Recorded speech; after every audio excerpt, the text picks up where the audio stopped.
À tous ceux qui nous rejoignent. On va bientôt commencer. On va encore attendre peut-être 2 minutes que s'il y a plus de personnes qui veulent nous rejoindre. Bienvenue en tout cas.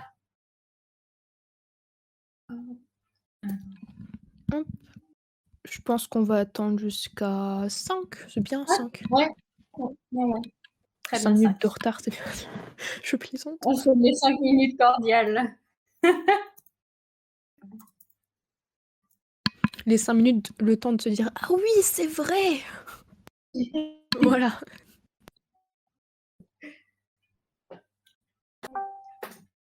Bonsoir. Et salut.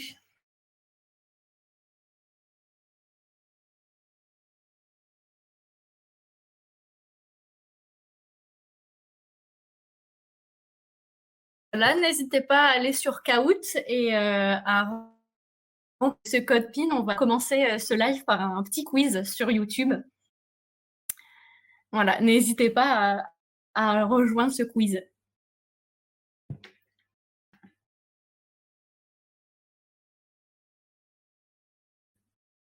Surtout, faut pas hésiter parce que même si vous répondez pas bien, ça se voit pas. Voilà, c'est tout. je sais que je vais faire beaucoup trop de fautes, donc j'essaye de me rassurer. C'est magique. Tu l'as envoyé où le lien Kahoot du coup? Il est non, faut que tu ailles sur Kahoot. Ah pardon, ok. Là, Voilà. j'ai rien compris, tout va bien. Non, il n'y a pas de problème.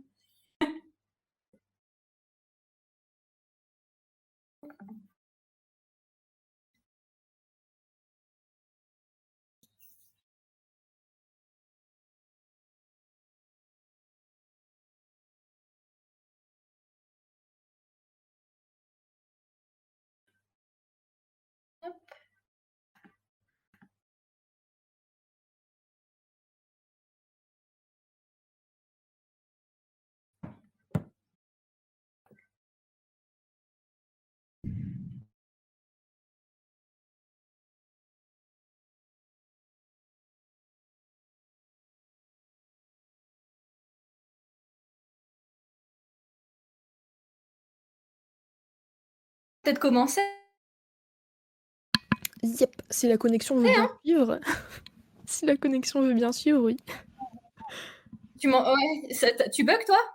Non, c'est juste du côté du live où ça bug un peu, mais ça va aller, je pense. Écoute, voilà, on va commencer. Bienvenue à comme vous avez pu le voir, on est en live le soir suite à vos demandes. Donc, je vois qu'il y a un peu plus de monde que d'habitude. Donc, c'est vraiment cool. Et live exceptionnel, invité exceptionnel, puisque comme annoncé, on est avec Mister Noton. Et merci pour l'introduction, invité exceptionnel. Oh, merci, ça fait plaisir. C'est bon, je l'ai bien prononcé? Oui, Mister Nouton, c'est exactement ça. Après, bon, je suis pas très regardant. Hein. Mais oui, c'est bien ça. Cool. Et écoute, avant qu'on commence le petit jeu, la Kahoot, qui va durer à peine 10 minutes, donc n'hésitez pas à aller sur Kahoot et à rentrer le code PIN de ce jeu. Hein, vous inquiétez pas, ça va être beaucoup plus fun si vous participez. Est-ce que tu peux te présenter de la manière dont tu le souhaites? Non. Bien sûr Et que ça si. part sur... Alors, oui, du coup, moi, je suis Mister Nouton. Je suis avant tout youtubeur. Donc, j'avais commencé YouTube il y a maintenant 3 ans bientôt. Et du coup, j'ai un peu découvert tout l'univers de YouTube et tout ce qu'il y a eu à côté, hein, tout ce qui est un peu influenceur, donc tout ce qui est Instagram, tout ce qui est Twitter, tout ce qui est Twitch. J'ai découvert un peu tout par passion parce que c'est vraiment quelque chose qui me trottait dans la tête depuis plusieurs années, voire même une dizaine d'années, en tout cas pour YouTube. Et du coup, j'ai décidé d'ouvrir ma chaîne pour partager des choses que j'avais envie de partager et que j'avais envie de créer. J'avais envie de créer des choses et voilà, je me suis lancé. Donc en gros, voilà. Est-ce que déjà vous avez des questions là-dessus? Est-ce que le Kahoot est prêt? Est-ce que vous voulez une goutte d'eau? Exactement. Donc, si vous avez des questions, vous pouvez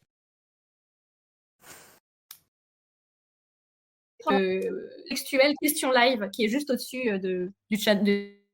Oui. Ah, Claire, tu bugs un petit peu là, je crois. Hein.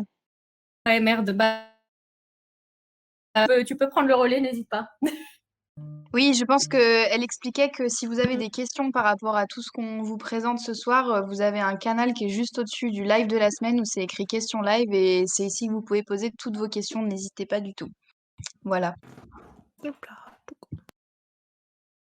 Merci Ono. De rien. On va commencer le caout, vous êtes prêts? Let's go to caout. Allez, c'est parti.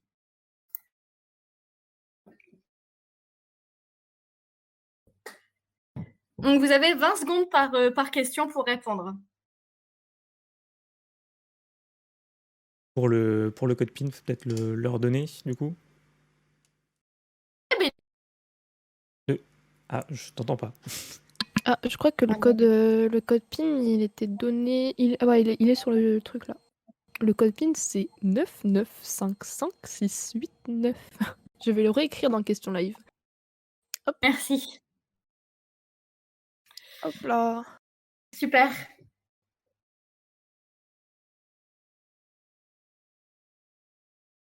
Si jamais il est en bas de l'écran, en bas à droite de l'écran que partage Claire, c'est écrit en dessous. Si jamais vous avez besoin.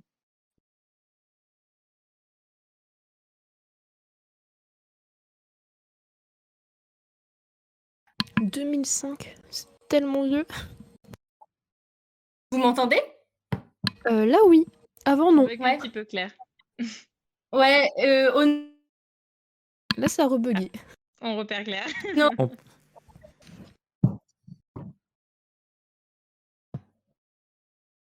Prions pour Claire. Honorine, si tu m'entends, est-ce que tu peux expliquer les réponses des questions? Il se trouve dans le doc interview, s'il te plaît. Alors oui, il faut juste que je remette la main dessus. Ah, ouais. La première vidéo, c'était Mi-Adzuzu, je crois, c'est ça. Publié le 23 avril 2005, soit 2 mois après la mise en route de la plateforme Mi-Adzuzu, et la première vidéo postée sur YouTube. Est-ce que je continue sur cette... Non. Vous êtes bienvenus sur Radio Classique.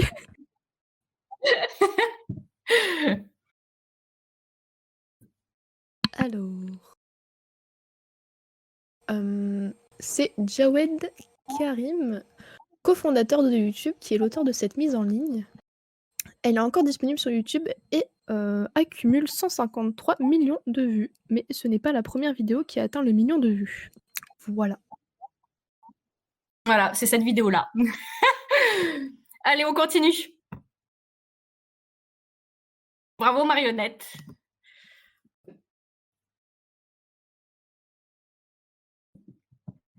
Pour le fait d'argent.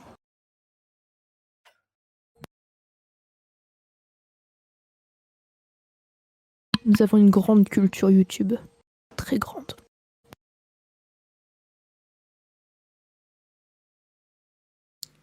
Petite anecdote, à savoir que les trophées ont changé récemment. Donc les trophées d'il y a 10 ans ne sont plus les mêmes que là depuis 1 ou 2 ans. Ah donc, oui. Il y a des trophées collector maintenant. Avant c'était un cadre et maintenant c'est un bouton. Et pour avoir celui en or, il faut avoir 1 million d'abonnés, pour la petite info. Et les diamants, c'est 10 millions. Il y en a un à 50 aussi. Il n'y a qu'une personne qui l'a, et c'est PewDiePie. Le boss du game. Ah, ouais, celui qui se bat contre des sociétés pour être toujours premier.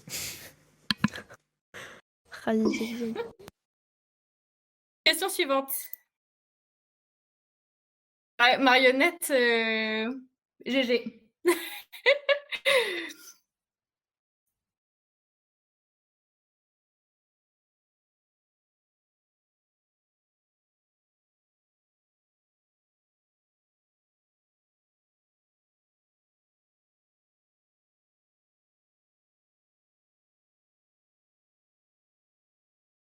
J'en sais tellement rien. Je vais au hasard. Le hasard n'a pas bien fait les choses.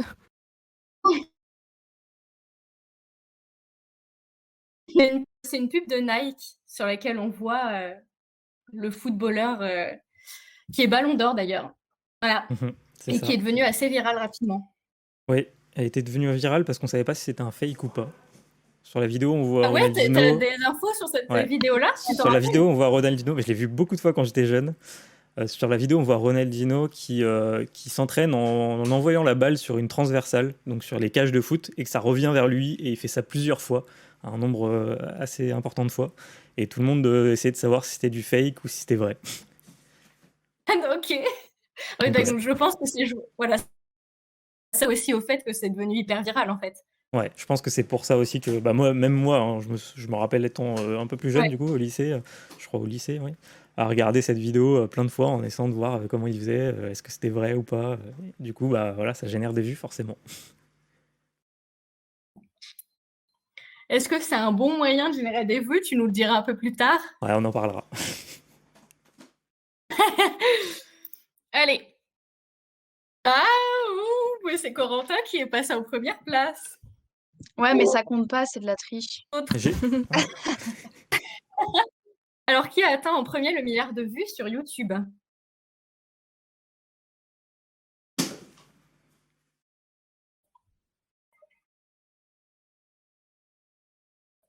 Pas forcément Putain, toutes ça les bonnes réponses. Hein. L'image du bébé à chaque fois dessus. Ok. Ok, vous l'avez. Ok, vous l'avez. Et effectivement, la vidéo, elle a été mise en ligne en 2012 et 5 mois plus tard, elle va dépasser le cap symbolique du milliard de vues. Donc, ça a été vraiment un giga phénomène, cette musique. On n'en pouvait plus d'ailleurs, mais au moins, elle a le mérite de détenir le record.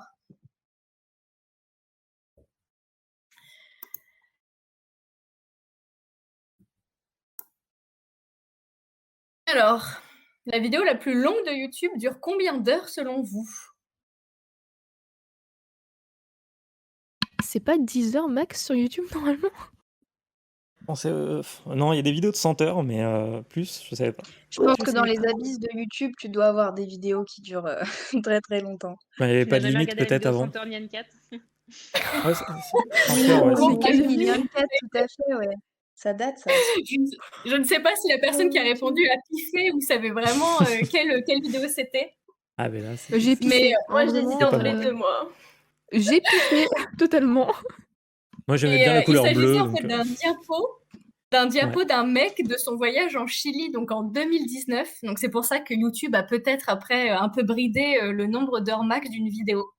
Et malheureusement, la vidéo n'existe plus sur la plateforme. a été supprimée. Trop longue. Malheureusement ou heureusement?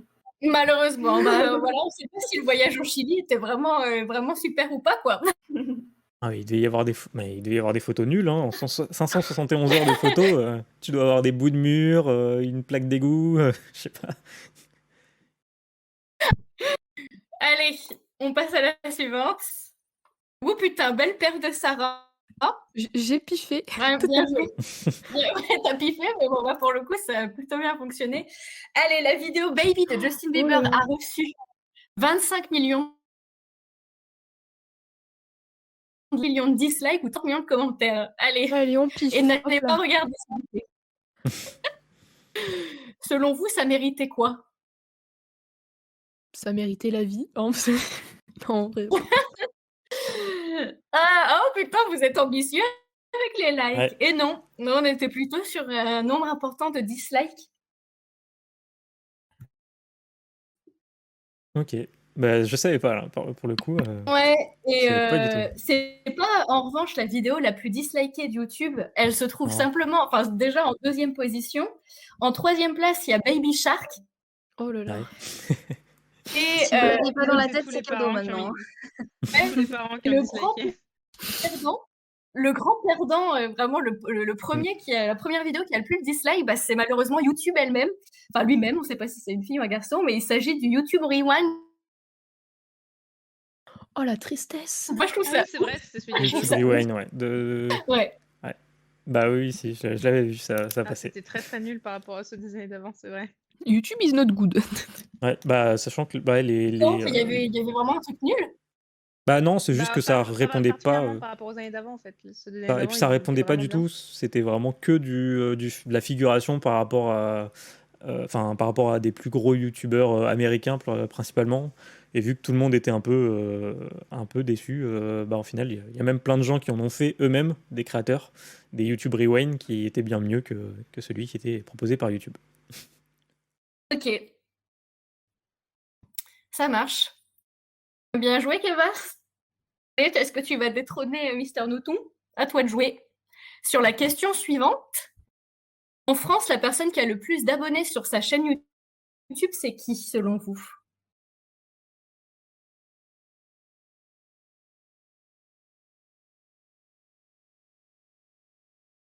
Salut à tous les amis, c'est David Lafarge Pokémon.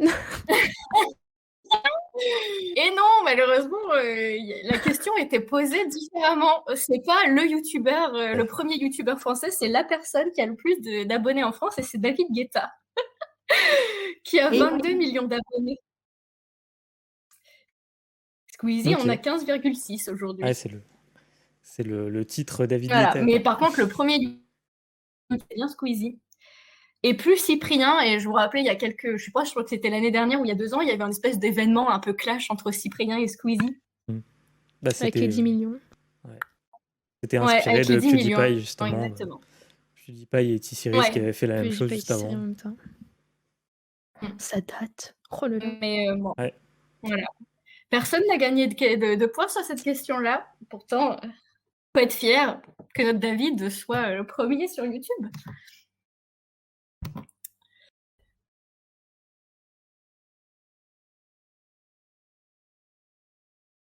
La vidéo la plus vue de tous les temps sur YouTube. Baby. On va l'avoir en tête pendant toute la soirée. Oh là là là là. C'est la deuxième fois que vous la mentionnez. C'est fou. Effectivement, mais c'est c'est vraiment ça celle-ci en qui est plus. la plus vue de tous les temps. Oh mais non. J'y croyais pas. Moi non plus. Si, elle a, je crois, elle a énormément de Je me disais que c'était pas possible en fait. Elle a 6 milliards ou un truc comme ça, non? Non, 8 milliards de vues. 8 milliards, voilà. Moi, raison de plus encore pour l'avoir dans la tête. Pour moi, c'était Despacito. Hein. Je suis restée en 2016. Et encore, il y a des gens qui ont réussi à pas l'avoir. Vous avez vu, c'était la... Ah, t'as encore bugué. Ah, Claire, on t'a perdu. Bug. Honorine. Voilà, c'est bon. Bah, je sais pas ce que tu veux dire, je suis pas dans ta tête, Claire. C'était la 3e vidéo la plus dislikée sur YouTube et pourtant celle la plus vue. Ah, ok. Oui, mais la plus vue ne veut pas dire la plus aimée. Et voilà. Voilà, tout à fait. Dernière question. Et on parle et on fait... Bien sûr, bravo Marionnette. Bien joué à toi. Parmi les vidéos de la science, laquelle a le plus de vues?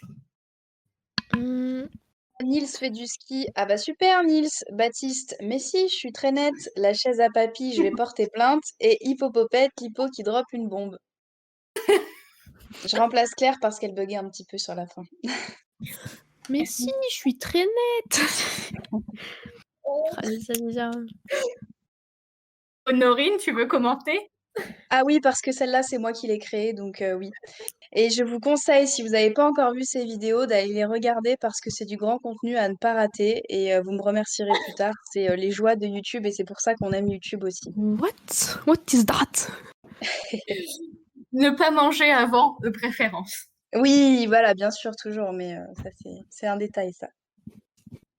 Alors, est-ce que Marionnette a maintenu son titre ou pas? Bien joué, Kevas.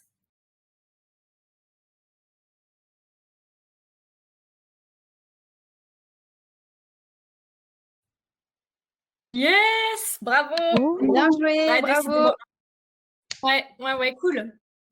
Eh bah dis donc, Merci le d'avoir youtubeur s'est participé. fait détrôner. Et ouais. Ouais, non, mais je connaissais pas tout en plus. Hein. Il y avait des questions compliquées. Bon, on va partir. On va te faire un peu parler. Ouais. Hop là, donc. Donc après ce petit caout de qualité où bien nul, nous allons passer maintenant à des choses plus je sais pas, juste je veux pas me sentir nulle par rapport au caout. Donc passons à la suite. Donc, pour le métier de youtubeur, Oui, Mister Newton, c'est ça? Je le c'est prononce ça. bien? Exactement, c'est très bien. Oh là là, c'est trop bien. Du coup, pourquoi YouTube? Dans quelles circonstances? Et pourquoi as-tu commencé ta chaîne YouTube? Alors, pourquoi YouTube? Faut remonter un peu, il y a très, très longtemps, il y a plus de 10 ans, c'était en 2010-2008 peut-être, où, où j'ai commencé à m'intéresser beaucoup à tout ce qui était, faire des vidéos, plus orienté, sur le jeu vidéo de base. Donc j'étais un joueur de base, je jouais beaucoup et je m'étais dit: «Bah, pourquoi pas essayer de faire quelques vidéos?» Donc j'ai quelques rushs secrets, dans mes, disques durs de vidéos qui ont été, réalisées, en secret, qui ont jamais été publiées, en fait, sur YouTube. Et en fait, ça s'est tamisé, donc c'est resté dans un coin de ma tête, un petit moment et puis du coup, il y a 3 ans, j'ai fait pas mal de voyages avant, enfin les années précédentes et je m'étais dit, «Bah, j'aimerais bien partager tout ça».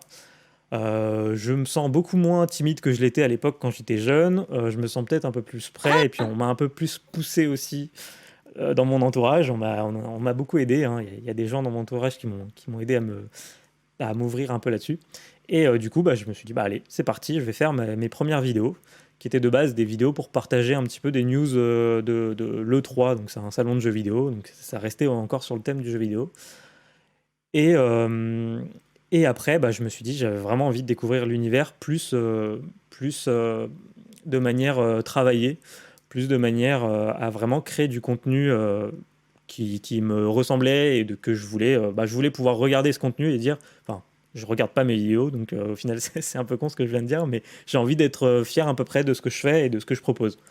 Et de pouvoir partager ça avec des gens. Donc de base, c'était ça l'idée de la chaîne YouTube. Euh, du coup, il y a 3 ans. Et depuis, bah, ça a un petit peu évolué, hein. Le jeu vidéo est devenu inexistant même sur ma chaîne. Et maintenant, ça va plus être voilà, de la technologie sur des petits trucs un petit peu sympas ou des vlogs, du lifestyle comme on peut le dire aussi. J'aime bien partager les voyages et c'est aussi, même pour moi personnellement, quelque chose que j'aime bien pour pouvoir me créer des souvenirs en fait. Voilà, c'est aussi pour moi, c'est un plaisir de base même pour moi, quoi. OK, OK, donc une évolution en partant des jeux. Juste par simple curiosité, c'était quoi les jeux en question? Les premiers jeux que j'ai fait en vidéo? Oui, oui. Alors ça devait être du Battlefield, du Far Cry et un peu plus tard, j'avais fait des tests de Alan Wake, un jeu que j'aime bien, que j'apprécie. Certains connaîtront. OK, OK, simple curiosité. Ouais. Putain, il Hem, est trop cool ce jeu. J'avoue. Donc, est-ce que tu as un objectif sur YouTube? Un objectif en particulier ou plusieurs? L'objectif sur YouTube pour moi, c'est avant tout de vraiment de partager des choses et de me créer des souvenirs comme je l'ai dit, hein. En fait, l'idée c'est que j'ai pas forcément un objectif d'en vivre. De toute façon, c'est pas on pourra en parler un peu plus tard, mais c'est pas forcément un choix de vivre de YouTube aujourd'hui. C'est pas quelque chose qu'on le décide. Mon objectif, c'est vraiment ça, c'est de me créer des souvenirs et que peut-être dans 10 ans, 20 ans, je retrouve ces vidéos, par exemple de voyage. C'est vraiment, ça rentre bien dans le thème. Et je redécouvre ces vidéos et et j'arrive à me souvenir de ce voyage et je me dis, bah vraiment, ouais, c'était vraiment cool, quoi. Et voilà, c'est plus ça l'objectif que de réussir dans le domaine. Je vois, je vois. Mmh, Quelle est ta routine en tant que créateur de contenu? Combien de temps y consacres-tu par semaine ou par jour?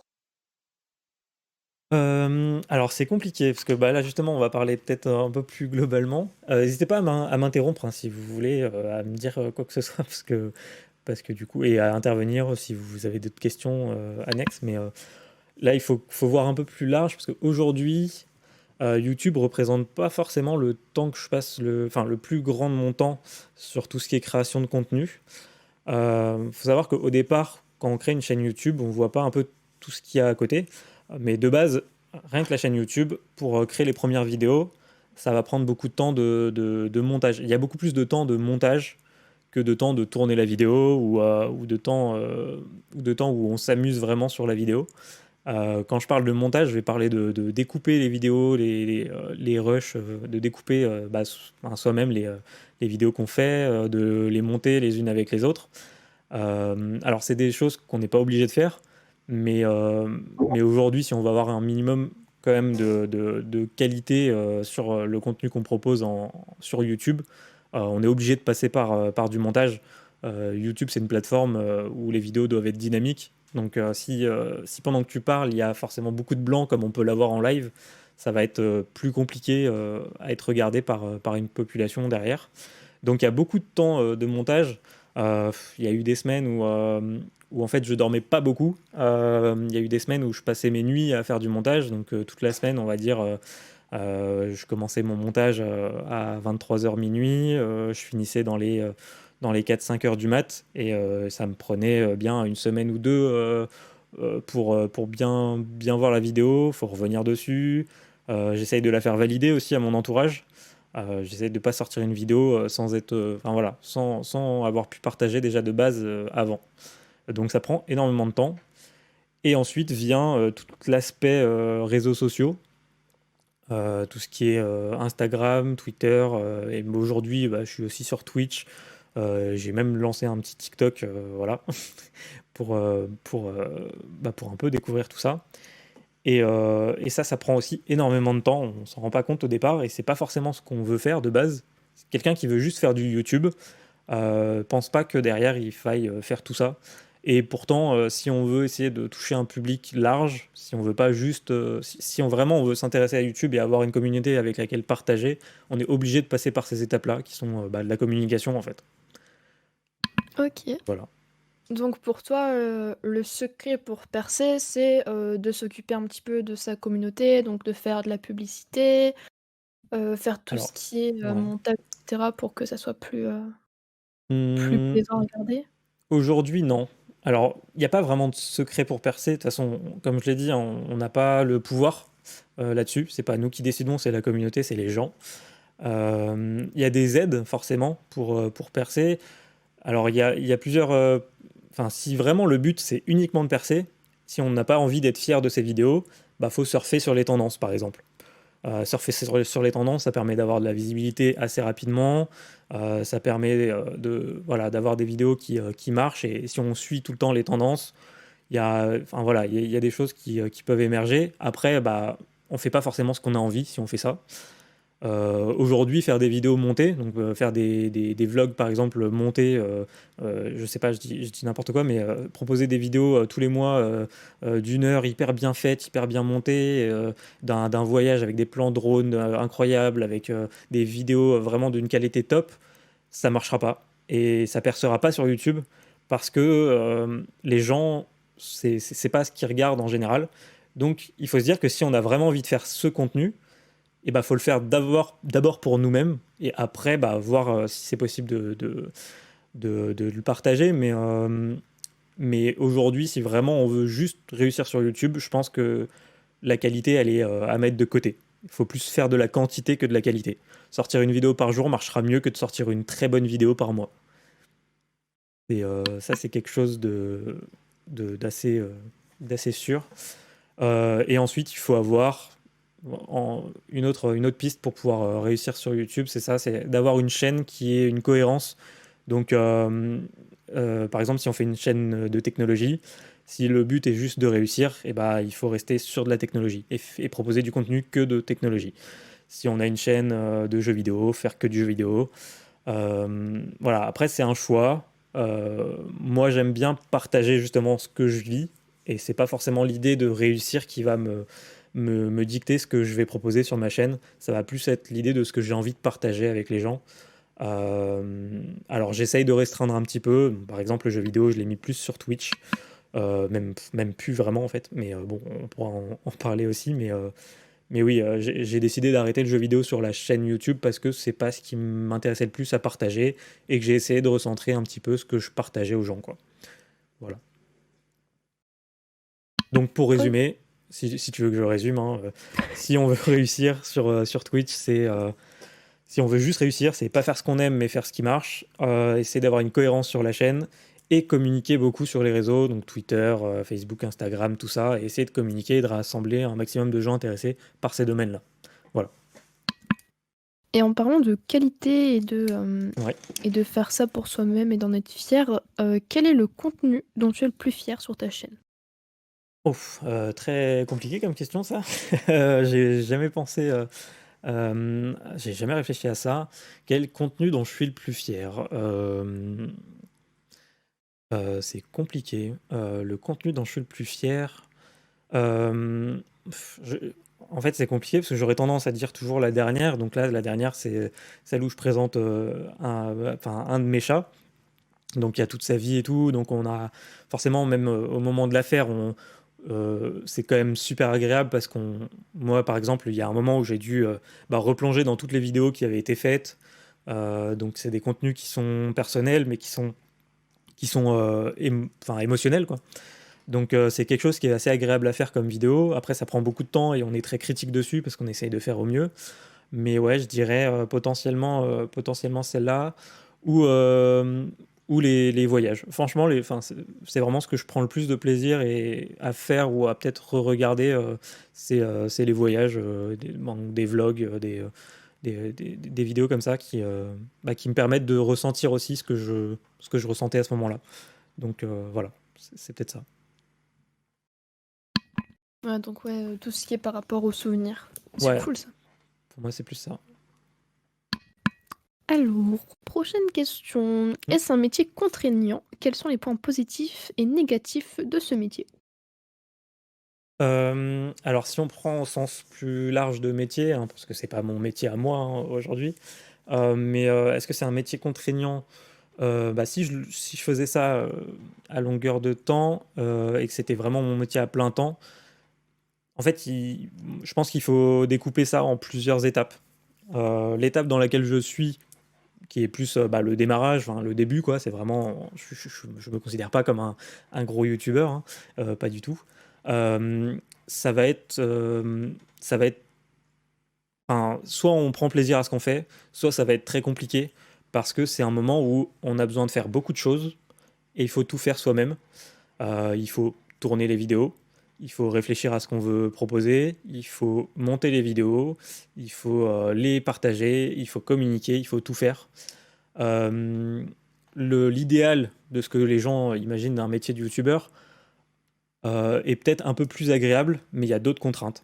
Alors le côté agréable, c'est que par exemple, quelqu'un qui aime pas trop le montage va pouvoir arrêter d'en faire parce qu'il pourra prendre un monteur. Celui qui veut pas trop communiquer, il prendra quelqu'un qui va faire la com à sa place et qui va travailler ce domaine-là. Après, il y a tellement de contraintes autres. En fait, faut juste se dire aussi que c'est un métier, hein. C'est un métier et c'est pas pour rien les gros youtubeurs en parlent aussi, hein. C'est que, alors oui, ça permet d'avoir une situation financière pour les plus gros, et encore, on parle des plus gros, hein, parce qu'il y en a beaucoup qui vivent juste de ça, mais sans plus. Mais ça permet d'avoir une situation financière qui est plutôt sympa en faisant peut-être un métier passion pour les plus importants. Mais c'est aussi très compliqué enfin, il y a beaucoup de complexité dans la gestion soit de YouTube au départ et de tout ce qu'il y a autour, soit à la fin, il faut quand même créer sa société, hein, donc c'est pas rien, c'est assez compliqué aussi, ou alors passer par une plateforme qui va nous aider. Donc on a des plateformes comme Webedia qui ont plein de YouTubeurs dans leur rang, en fait, on va dire. Ils ont engagé plein de youtubeurs et en fait c'est Webedia qui les paye, mais du coup il y a beaucoup d'autres contraintes, hein. C'est plus on est plus salarié de Webedia du coup dans ce domaine-là que youtubeur solo, quoi. Il y a beaucoup moins enfin, on a beaucoup moins de liberté sur ce qu'on propose aussi. Enfin voilà, il y a beaucoup de questions sur lesquelles on pourrait répondre là-dessus. Et c'est assez compliqué. Mais je sais pas si tu as d'autres questions par rapport à ça ou si j'ai bien répondu à ce que tu m'annonçais. Non, c'était une Ouais, question très ça te va. ouverte, donc Ok. c'était très ouvert. Est-ce qu'il y a un envers du décor de YouTube selon toi? Bah, alors j'ai commencé un petit peu à en parler, mais oui, forcément. Il y a toujours un envers du décor. En fait, ce qu'on vous montre sur YouTube, souvent, pour la plupart des gens, ça va être une façade et ça va être ce qu'on veut vous montrer dans tous les cas.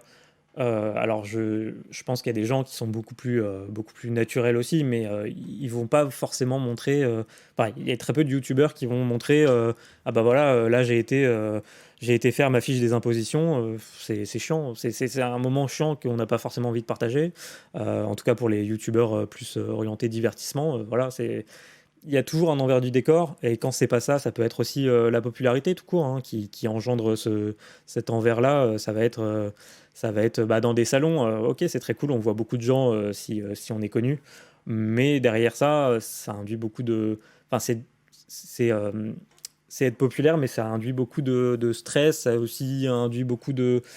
euh, Enfin, il y a beaucoup de youtubeurs qui aiment pas cet échange-là, hein, de voir tout le monde. Alors c'est cool pour la communauté, ils le font, et puis ça peut être sympa un petit peu, mais passer 3 heures à faire des autographes, à prendre des photos avec des gens que tu reverras jamais, que tu vois 5 minutes, 5 secondes comme ça, c'est quelque chose qui peut être très bien, mais voilà. Après, il y a aussi beaucoup de vidéos de youtubeurs, hein. Là, je peux vous rediriger vers des youtubeurs très connus qui ont parlé aussi de l'envers du décor avec quand on croise des abonnés qui veulent pas venir se présenter, mais qui prennent des petites photos comme ça à droite à gauche, alors que le youtubeur est avec sa famille. Ou voilà, ils ont plus cette tranquillité que tu peux avoir quand tu es dans un métier classique ou t'es pas populaire. Je pense que c'est la popularité qui aide pas là-dessus sur le fait d'avoir des choses un petit peu négatives.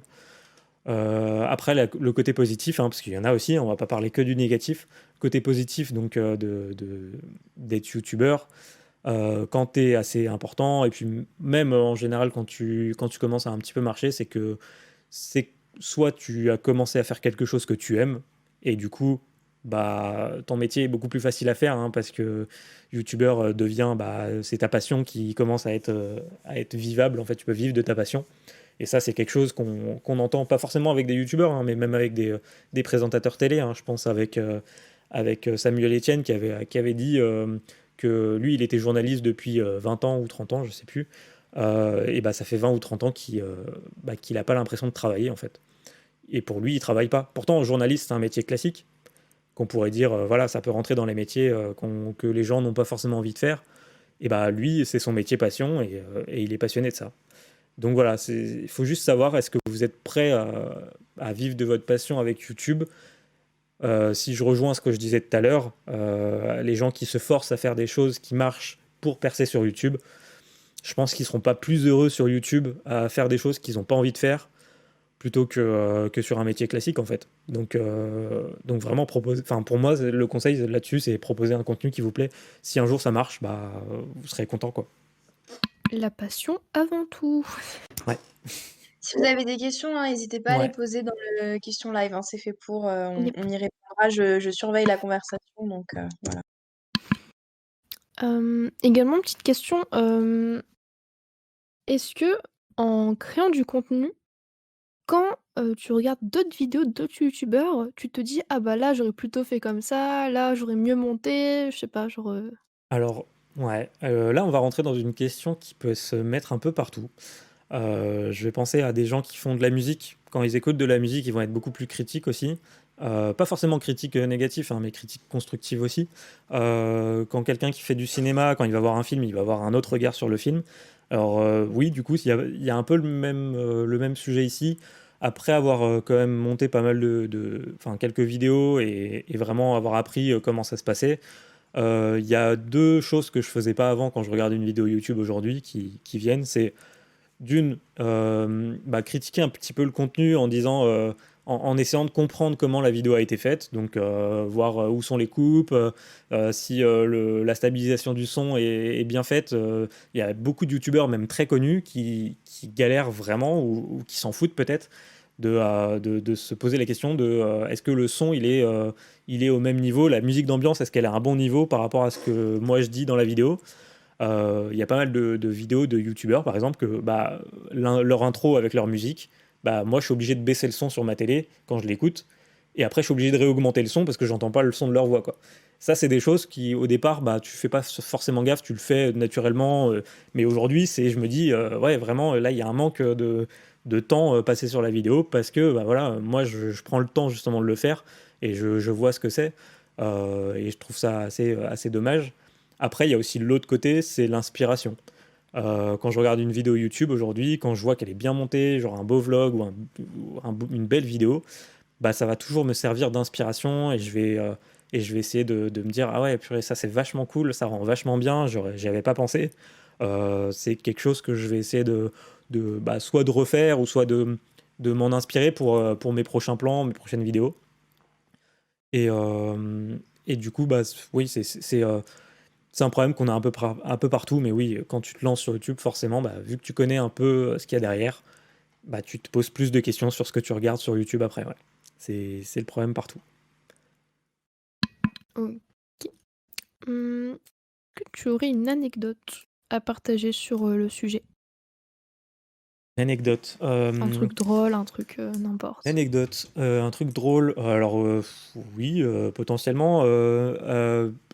Souvent, non, sur les premières vidéos en tout cas, et puis même sur des vidéos en général, ça peut arriver qu'il y ait des éléments qui soient pas prévus du tout, et c'est ce qui rend la vidéo encore plus sympa.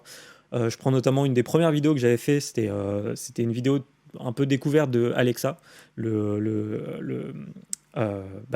l'assistant vocal. Donc j'avais déballé Alexa, on l'avait branché, et bah voilà, bah, on testait les fonctionnalités, j'avais pris la vidéo de ça, et puis voilà, j'étais en train de tourner. Et puis il y a mon premier chat qui était dans le coin, Nuki, et qui commence à venir autour, qui voit qu'il y a un nouveau truc qui bouge, enfin qui bouge, qui fait du bruit, et qui parle. Donc elle vient s'intéresser au truc, et donc j'ai trouvé ça super cool. Mais enfin, l'anecdote vraiment là-dedans, ça va être on a demandé à Alexa, du coup, de faire des bruits d'animaux. Et puis, du coup, j'avais la Nuki qui nous regardait, enfin, qui regardait le truc et qui était vachement intéressée. Et à un moment vient la question d'Alexa, est-ce que vous voulez avoir un nouveau bruit d'animal? Bah, du coup, on dit oui. Enfin, je sais plus si c'est exactement comme ça, mais en gros, derrière, elle nous fait un bruit alors, j'ai plus l'animal en tête, mais c'est un bruit d'ornithorynque, je crois. Non, je sais plus. Enfin, bref, c'est un bruit d'un animal un peu spécial. Et ça a fait un bruit que mon chat a sursauté. Et du coup, ça m'a fait beaucoup rire. Et puis, du coup, dans la vidéo, ça rend super bien. T'as le chat qui sursaute et qui se barre en courant avec une grosse queue. Et c'est vraiment le truc qui m'a vraiment pas attendu et qui fait que la vidéo était vraiment plus sympa. Il y avait d'autres trucs avec Alexa. Justement, les petits trucs comme ça, en général, sur les vidéos, ça marche bien, c'est plutôt sympa. Mais voilà, petite anecdote. Pauvre petit chat. Bon, après, ça va. Elle a Oui, il a sympathisé avec peur de Alexa sa vie. après. Question plus axée métier, Ouais. du coup. Quelles sont les sources de revenus sur YouTube? Alors, source de revenus sur YouTube, déjà, faut partir du principe que sur YouTube, c'est très compliqué d'être monétisé. C'est beaucoup plus compliqué que sur d'autres plateformes, mais une fois que c'est monétisé, en général, ça va un peu plus vite, enfin, ça va crescendo, quoi. Les manières de monétiser sont diverses et variées, il y en a pas mal. La principale de base, c'était bah, les pubs YouTube, en fait. Donc YouTube monétise la vidéo. Il y a des pubs qui passent au début, il y a une partie de la pub qui revient aux YouTubeurs. Ça, c'est la façon classique de rémunérer. Après, il y a eu des adblocks, il y a eu des choses comme ça, c'était un peu plus compliqué. Donc, jusque-là, ça se tenait bien. Et puis, il y a eu le problème des droits d'auteur. Alors, sur YouTube, on est soumis à des droits d'auteur, donc on n'a pas le droit d'utiliser la musique de Harry Potter. On n'a pas le droit d'utiliser une musique non libre de droit, du coup. Sinon, la société derrière peut réclamer les droits d'auteur et, du coup, piquer la monétisation de toute la vidéo. Donc ça, c'était le gros sujet d'il y a quelques années. Sur YouTube, en gros, si on utilisait même 5 secondes de Harry Potter, bah, même une vidéo d'une heure, bah, la monétisation partait chez Warner Bros. Voilà. Chez Universal, je crois que c'est Universal qui fait la musique d'Harry Potter. Enfin bref. Donc voilà, ça perdait toute la monétisation. Donc ça, c'était un gros bouleversement sur YouTube. Et du coup, les gens ont commencé à faire un principe qui, moi, pour l'instant, la question se pose pas, mais si un jour je vis YouTube, j'ai pas envie de le faire, en tout cas comme c'est fait actuellement. Ça va être les vidéos où il y aura un début sponsorisé par une marque. Donc on connaît tous les intros de vidéos YouTube avec je sais pas moi, les coques. Euh, Rhino Shield, les coques Rhino Shield ou NordVPN, NordVPN, Redshad voilà, Legend, c'est ça. tout Et, ça. donc ça, c'est un autre moyen et c'est un des gros moyens du YouTube, de monétiser YouTube. Moi, c'est une chose que je ferais pas en l'état. Je le ferais pas comme ça. En tout cas, j'en ai pas envie aujourd'hui de le faire comme ça si j'avais l'occasion. Ça me dérangerait pas de faire un partenariat, mais je l'orienterais plus en idée de vidéo. Je J'ai pas envie d'avoir un début de vidéo qui casse un peu tout le principe de partager du contenu. Par contre, je veux bien partager un contenu qui soit sponsorisé, mais ça fera un thème de vidéo, quoi. Je veux pas avoir une simple intro où je parle d'une marque, quoi. Voilà. Ça, c'est un truc bon, on en voit quelques youtubeurs le faire, hein. Je pense à Amixem notamment, qui quand il fait un partenariat avec une voiture électrique, bah, il va avoir tout un thème où bah, voilà, il va donner des cadeaux à ses abonnés. Donc ça fait une vidéo entière sur la marque et ça va pas faire une intro. Hey, je vous ai parlé de NordVPN, voilà. Donc ça, c'est un deuxième moyen. Et il y a un moyen qu'on ne connaît pas trop, mais qui est accessible à beaucoup plus de gens. D'ailleurs, je suis accessible à ce moyen-là, et c'est le seul, je crois. Mais si j'en parle, c'est parce que j'ai des youtubeurs, notamment tech, que je connais, où ils me disent que une grande majorité de leurs revenus, ça vient de là. Et j'étais étonné. J'étais étonné de ça. C'est dans les descriptions de vidéos. Vous pouvez trouver des liens vers Amazon. Donc j'ai commencé à le mettre aussi sur mes vidéos, mais c'est des choses comme ça. Et en fait, c'est des liens qui nous ramènent vers un produit qui est présenté dans la vidéo en général. Et ces liens-là, il y a un partenariat avec Amazon derrière. Et Amazon reverse un pourcentage de l'achat qui est fait suite à ce lien-là, suite au clic du lien, à la personne qui a donné le lien. Savoir que ça coûte pas plus cher à la personne qui regarde et qui clique sur le lien. C'est juste que, bah voilà, vu que c'est le youtubeur ou la personne qui a partagé ce lien-là, ça permet de rémunérer. Ben voilà, en gros, ils prennent une partie de leur marge et ils la redistribuent à la personne qui a distribué ce lien. Enfin, au créateur de contenu qui a distribué ce lien. Et donc ça, c'est assez accessible, hein. Même moi, j'ai pu demander l'accessibilité aux liens partenaires d'Amazon. Et du coup, bah, ça fonctionne. Alors, à mon niveau, ça fonctionne pas à des masses, hein. Ça va être quelques centimes, quelques euros par mois maximum. Bah, en même temps, je fais pas trop la promo de ça, hein. Si vous regardez ma vidéo, j'en parle pas trop souvent. Euh, mais, euh, mais du coup, il y a les youtubeurs tech qui font ça à longueur de temps. Bah, ça représente une bonne partie de leur revenu. À savoir que vous avez juste besoin de cliquer sur le lien. Donc les youtubeurs tech, quand vous cliquez sur ce lien-là, peu importe ce que vous achetez derrière, ils se font un pourcentage de ce que vous achetez dans leur poche, en fait. Enfin, c'est Amazon qui les paye d'un pourcentage de ce que vous achetez. Peu importe si vous achetez l'article qui est présenté ou pas. Donc voilà, ça c'est un autre moyen de commercialiser un petit peu la chaîne YouTube. Et sinon, ça va être des revenus externes. Ça va être du Instagram avec des pubs Instagram. Ça va être vraiment des autres sites internet, des autres contenus, quoi. On peut faire des live Twitch, mais ça va plus être du tout le même contenu. Ça va plus être du tout la même chose. Pareil sur Insta, ça va être des stories, des partenariats avec des marques. Bon, voilà, c'est différent, quoi. Il y a aussi le bouton rejoindre, je crois, pour les Oui. chaînes. Alors, Toutes les ça. chaînes ne l'ont pas aussi. Alors toutes les chaînes ne l'ont pas et le bouton rejoindre est venu en fait pour copier, pour se caler un petit peu avec l'univers du streaming. L'univers du streaming, en fait, enfin, sur le streaming rapidement, la monétisation, c'est souvent les gens qui la font. Donc c'est les gens qui regardent le streaming qui vont donner un peu d'argent aux streamers. Bah, c'est le même principe avec YouTube. En fait, ils ont créé un bouton rejoindre. Alors pour l'atteindre, enfin pour pouvoir avoir ce bouton, je crois qu'il faut avoir plus de 1000 abonnés. Enfin bon, c'est assez important quand même, mais c'est accessible. Mais oui, après, c'est les gens qui donnent avec le bouton rejoindre une partie Enfin voilà, c'est un don qui est fait aux youtubeurs. Mais c'est vrai que c'est plus utilisé en live que sur les chaînes YouTube classiques. C'est vrai que, bon, moi, les personnes que je suis sur YouTube en général l'ont pas activé parce qu'ils font pas de live en fait tout court. Donc voilà.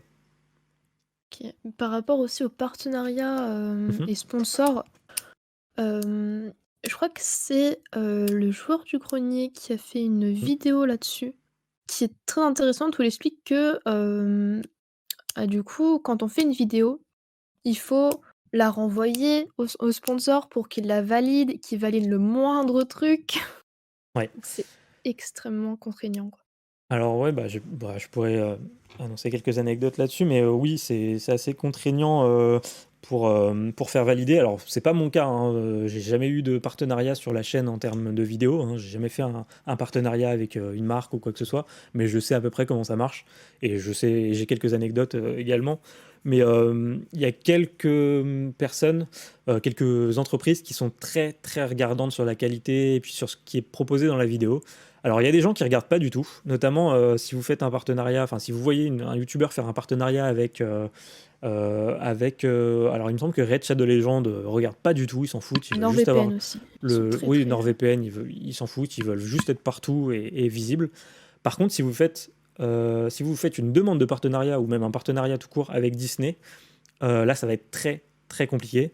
Avec Disney, j'aurais l'anecdote alors, je ne sais pas si vous connaissez la chaîne Cyprien Gaming, mais ils avaient fait une Oh mon vidéo Dieu. pour Disney qui était assez nulle, mais eux-mêmes le disent, hein, ils n'aimaient pas cette vidéo. Et en fait, toutes les blagues qu'ils avaient dû mettre dans la vidéo avaient été reprises. Et en fait, Disney n'avait pas mis son accord en fait, il y avait un petit gag comique dans la vidéo. C'était, ils essayaient de mettre leur bouche en montage sur les personnages de Disney, du jeu Disney, pour faire bouger la bouche sur les personnages. Et ça, c'est quelque chose qui est interdit chez Disney. On n'a pas le droit de mettre une bouche sur un personnage de Disney et de le faire parler à sa place. C'est quelque chose qui est interdit, donc ça a été beaucoup d'échanges entre eux. Ils ont obligé aussi Cyprien et Squeezie de mettre des costumes. C'était une obligation, ils n'avaient pas envie, c'était pas prévu, et ils ont dû mettre des costumes. Voilà, vraiment Disney, ça va être l'exemple horrible d'un partenariat. Ils ont contrôle total. Ensuite, c'est pareil, il faut envoyer la vidéo. Ensuite, ils valident ou non. S'ils valident pas, il faut la refaire. Il faut refaire tous les passages qu'ils n'ont pas envie d'avoir intégrés dans la vidéo. Peut-être potentiellement retourner des choses.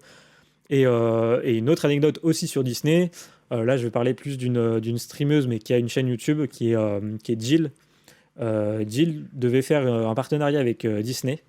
Et Disney a refusé parce que sur sa chaîne YouTube, il y a une vidéo qui s'appelle Mon premier porno, il me semble. Voilà. Et en gros, c'était une explication d'une partie de sa vie. C'était un Draw My Life, voilà. Et donc, elle expliquait voilà, ce qui s'était passé quand elle avait découvert son premier porno. Et vu que le titre de la vidéo, il y avait porno, il y avait une vidéo comme ça sur sa chaîne. C'était refusé. Disney ne voulait pas travailler et ne travaillera jamais avec elle. Elle est blacklistée chez Disney. Voilà. Voilà, ça peut aller très loin. Voilà, c'est vraiment en fonction de l'entreprise qui nous contacte ou qu'on contacte. Ça peut être très, très, très, très différent, quoi. Euh, Est-ce que, enfin voilà, je pense que j'ai répondu Voilà. sur cette partie-là, mais ouais. Après, c'est vrai que c'est une grosse source de revenus aussi, hein. Ça, il faut pas le cacher. En général, les gens qui sont approchés ont déjà une auto-entreprise et les revenus servent en partie à rémunérer le youtubeur, mais aussi en partie à permettre de faire d'autres vidéos plus tard, plus importantes aussi, hein. C'est pas que dans la poche du youtubeur en général. Et pour les petits youtubeurs, du coup, Ouais. quel conseil t'aurais à donner pour quelqu'un qui souhaite se lancer et qui aimerait créer du contenu? Conseil? Alors, qui aimerait créer du contenu, c'est de se lancer et de pas forcément écouter tout ce qui marche et tout ça, mais vraiment se dire qu'est-ce que j'ai envie de partager et vraiment le partager en fait. Essayer, si jamais c'est possible et qu'il espère en vivre un jour, essayer de se dire, bah voilà, dans ce que j'aime, qu'est-ce que j'aimerais bien vraiment vraiment faire que ça, quoi. Et du coup, proposer que ça sur sa chaîne, vraiment après, kiffer, quoi. Vraiment aimer ce qu'il fait et continuer, parce qu'au départ, il faut pas que on soit déprimé parce qu'il n'y a pas beaucoup de vues ou que dalle, enfin, ou que ça marche pas du tout. Euh, il faut juste dire, bah voilà, moi j'ai fait une vidéo, elle me plaît, bah voilà, je vais la partager à mon entourage, partager sur Twitter, tout ça. Et j'en suis content, peu importe si elle marche ou pas, c'est pas le principe. Le conseil que j'aurais, c'est ça, c'est vraiment d'aimer ce qu'on fait. Euh, et aussi, si vous voulez avoir un peu de visibilité, c'est vraiment de se concentrer aussi sur les réseaux, c'est très important. Quand vous sortez une vidéo, c'est très important de bien la référencer. C'est très important de la partager sur les réseaux Twitter, Facebook. Il y a plein de groupes Facebook. Sur Instagram, c'est d'être présent un peu partout, histoire d'avoir le... Au départ, ça va être vraiment du tout petit peu de visibilité qu'on peut avoir, on essaye de l'avoir, parce que voilà, si on essaye de partager, c'est parce qu'on a envie d'échanger avec des gens, et quand on échange avec personne, je sais que ça peut être compliqué. En tout cas, essayez de partager à votre entourage, je sais que c'est très compliqué aussi. Moi, par exemple, ça me dérange en général de partager une vidéo à mon entourage. J'ai beaucoup de mal à le faire, c'est plutôt Madame Nouton qui le fait à ma place parce que j'arrive pas, j'ai pas envie de déranger avec ma passion, j'ai pas envie de.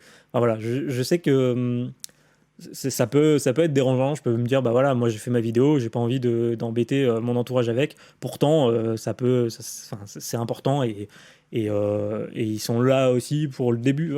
Au début, il y aura quasiment que votre entourage qui regardera potentiellement vos vidéos. Et c'est normal. Et c'est comme ça. Mais il faut réussir à faire avec et vraiment être fier de ce qu'on partage. Ça permettra de tenir sur la durée, en fait. Et de pas avoir de coups de mou par rapport à ouais, mais bon, il n'y a personne qui regarde, je sais pas si c'est intéressant ce que je fais. À partir du moment où ça vous intéresse, vous, il y aura un intérêt à cette vidéo. Voilà. D'accord. Du coup, est-ce qu'il y a une école pour devenir youtubeur et en général, quelle formation tu recommanderais pour quelqu'un qui aimerait se lancer là-dedans? Alors, il y a des écoles pour devenir youtubeur. Je vous les déconseille. C'est pas dans une école qu'on devient youtubeur, comme je l'ai dit, hein, c'est pas un choix d'être youtubeur. On le devient grâce aux gens. Il faut faire des efforts, forcément. Donc, on peut avoir le choix de faire des efforts, mais on signe pas un contrat en disant voilà, je vais être youtubeur et je vais faire un CDI en tant que youtubeur. C'est très, très compliqué et c'est un métier assez. Enfin, c'est un métier qu'on devient, quoi. C'est pas un métier qu'on choisit. Après, oui, il y a des écoles que je peux conseiller. C'est pas des écoles de youtubeurs, du coup. Ça va plus être des écoles de cinéma, des écoles de audiovisuel, par exemple. Travailler dans l'audiovisuel, c'est un truc que j'ai pas fait, mais que j'aurais beaucoup aimé et qui m'aurait beaucoup servi et qui m'aurait, même encore aujourd'hui, beaucoup servi. C'est que, en fait, il faut savoir que quand on est youtubeur au début, même pendant un bon moment, et si ça vous intéresse peut-être toujours. Je connais des youtubeurs qui sont assez connus, qui font toujours tout eux-mêmes. C'est qu'on fait beaucoup de métiers en fait. Le métier de youtubeur, c'est pas que parler devant sa caméra, c'est pas que proposer quelque chose aux gens. C'est aussi un métier de monteur, hein. Monteur, c'est un métier dans la vraie vie. On peut faire un monteur pour une entreprise et vraiment faire du travail de montage de vidéos pour une entreprise. C'est le métier de monteur. C'est un métier d'ingénieur son, parce qu'il faut gérer tout ce qui est sonore aussi, parce qu'il faut connaître un minimum ce qu'on propose, il faut savoir faire de l'étalonnage de vidéos aussi, donc c'est aussi un métier plus sur le visuel, sur les couleurs, vraiment proposer un contenu visuel travaillé et essayer de travailler les couleurs pour rendre un contenu plus joli que ce qu'il est dans la vraie vie, parce que tout le temps, les couleurs sur YouTube sont retravaillées, hein. Les gros YouTubeurs, ils étalonnent leurs vidéos, donc ils ont des couleurs plus belles qu'au moment du tournage. Donc là, j'en ai déjà fait pas mal. Il y a un métier de communication qu'il ne faut pas oublier. C'est très très important, la communication en tant que youtubeur. Et j'en oublie certainement beaucoup encore. C'est un métier. Ouais, si, il faut écrire aussi ses vidéos, hein. Il y a beaucoup de youtubeurs qui écrivent, qui écrivent leurs vidéos. Et vraiment, j'en oublie certainement encore beaucoup. Mais tous ces métiers-là, c'est des métiers qu'on peut apercevoir dans soit dans des études d'audiovisuel, soit dans des études de cinéma.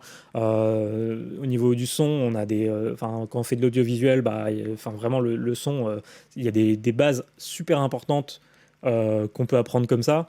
Moi, j'ai tout appris via YouTube, en fait. Voilà. Donc, pour devenir youtubeur, apprenez via YouTube, c'est aussi possible, hein. Si vous avez fini vos études et que vous voulez devenir youtubeur, c'est quand même encore possible, hein. Il n'y a pas de problème là-dessus. Il faut juste se retrousser les manches et essayer d'aller regarder à droite, à gauche sur YouTube comment faire telle chose, comment prendre en main un logiciel de montage, comment faire de la 3D aussi, potentiellement, si vous avez envie de faire une intro en 3D, par exemple, je sais pas, n'importe quoi. Mais vraiment être dans l'apprentissage constant, je pense que c'est quelque chose que j'aime beaucoup, mais je pense que c'est quelque chose qui peut aussi vous être utile quand vous êtes sur YouTube. Moi, je pense que j'apprends encore toujours, en fait. J'essaye toujours de faire de nouvelles choses que je ne connais pas la veille. À chaque fois que je fais une vidéo, c'est un peu ça. J'essaye de découvrir quelque chose que je vais apprendre en plus. Et vraiment, ouais, les études d'audiovisuel, c'est quelque chose qui m'aurait bien aidé pour avoir une bonne base, quoi. Ouais, parce que du coup, au niveau des études Ouais. d'audio, il y en a beaucoup. On peut Mm. apprendre, sur le tas, sur YouTube et cetera. C'est tout à fait formateur, mais après, si jamais vous voulez vraiment vous professionnaliser, il y a des BTS d'audiovisuel, il y a des licences et des masters par la suite. Il y a des écoles dont, 3IS, l'ESRA pour n'en citer que 2. Il y en a en fait, il y a énormément de moyens de se former et cetera, donc voilà. Ouais. Hem, sinon, hem, quels sont les métiers qui gravitent autour de YouTube et en général, quelle est la richesse, du métier? Alors les métiers qui gravitent autour de YouTube, dans quel sens? Plus, en sens, faire un travail autour de YouTube, mais pas forcément youtubeur ou plutôt les métiers qu'on fait en tant que youtubeur? Voilà, métiers, je pense plutôt les métiers, les métiers qu'on fait en tant que youtubeur. Les métiers qu'on peut faire en tant que youtubeur en plus, quoi.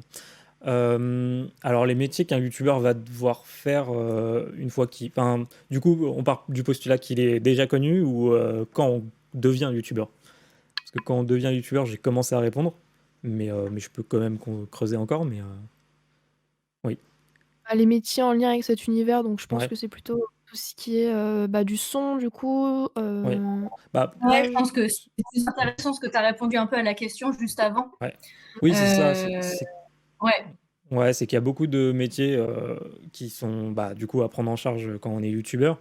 Après, on peut aussi, se dire un peu plus tard, enfin, quand on est youtubeur et qu'on commence à marcher, il faut toujours aller de l'avant et essayer d'être présent sur des nouvelles plateformes, par exemple. Là, je pense à Twitch, qui aujourd'hui est une plateforme enfin, maintenant elle est bien ancrée, mais au départ elle était assez nouvelle, quoi. Les premiers youtubeurs qui sont partis dessus, et c'est forcément, enfin, voilà, c'est de s'intéresser un peu à ce qui se passe sur le monde d'internet en général.